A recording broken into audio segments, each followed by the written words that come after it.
Nila, ang ganda ay nakikita sa kalooban. Bakit sa kanya? Nasa pangalan na, nasa mukha pa. Ganda ka? Ganda yarn? Ito na, ang nagmamaganda at feeling diva. Ganda!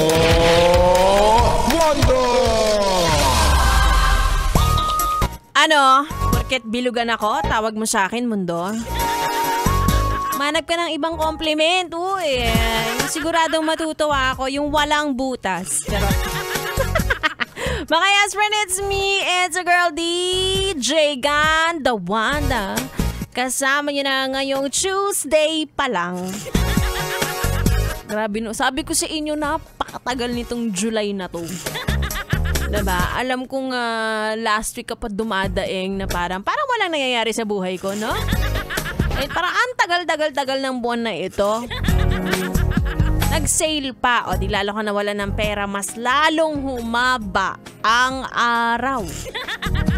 Kung mag-alala, pare-pareho tayo. Kaya yes friend, wala kang choice kundi pagtiisan ako. Kung wala kang mapaglibangan. Kasi naman yung iba kong yes friend dyan, yung libangan napakamahal. Kailangan pang gumastos manood ng sine, kumain sa labas, maglaro ng pickleball. Pickleball? Diba? Ano pa ba? Actually, pag-gym din, diba? Yung iba, parang gusto nilang maging libangan ng pag-workout, pero kailangan mo magbayad. Pero sa amin, dito, libre. Diba? Napaka-solid talaga. At magtiis-tiis ka muna. Mapayag na nga kami na parang option mo lang kami. May galit ba ako? Oo, kasi alam nyo na. Pecha de Peligro na naman, nangangalahati pa lang.